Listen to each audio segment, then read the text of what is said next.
નમસ્કાર દર્શક મિત્રો, હું છું એડવોકેટ સોનલ બારિયા। આપ સર્વનું સ્વાગત છે મારી ચેનલ લીગલ ભવ્ય જ્ઞાનમાં।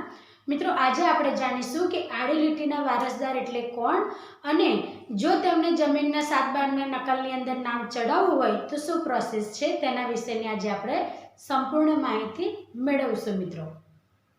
તો મિત્રો, આડી લીટીના વારસદાર કોણ ગણાય એ હું તમને એક ઉદાહરણ દ્વારા સમજાવું।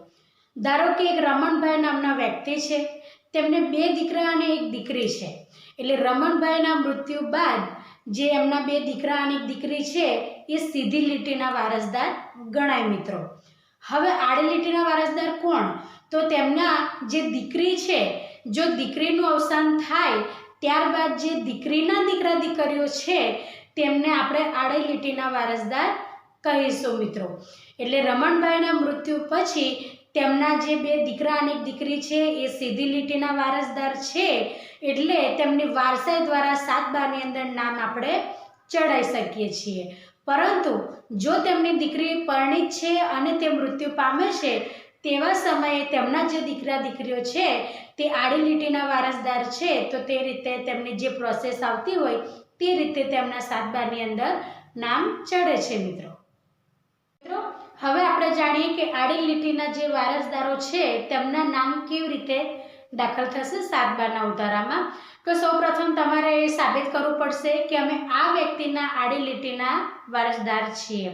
એટલે સૌપ્રથમ તમારે તલાટી કમ મંત્રી સાહેબ શ્રી પાસે જવાનું છે અને તમારી માતાનું જે પણ ડોક્યુમેન્ટની અંદર નામો છે જે પિયર પક્ષમાં, તે બધા જ ડોક્યુમેન્ટ લઈને તમારે ત્યાં જવાનું છે। એટલે તલાટી કમ મંત્રી સાહેબ શ્રી તે બધું ચકાસશે, ત્યારબાદ તમને એક પેઢીનામું બનાવી આપશે।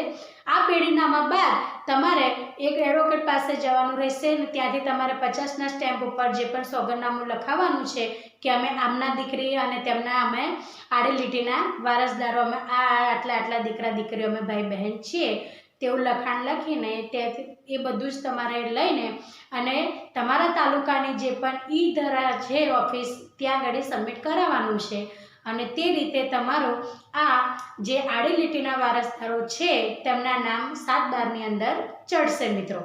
બીજી એક અગત્યની બાબત એ છે કે આડી લીટીના વારસદારની અંદર ફક્ત ને ફક્ત દીકરા દીકરીઓના જ નામ આવશે, પતિનું નામ નહીં આવે।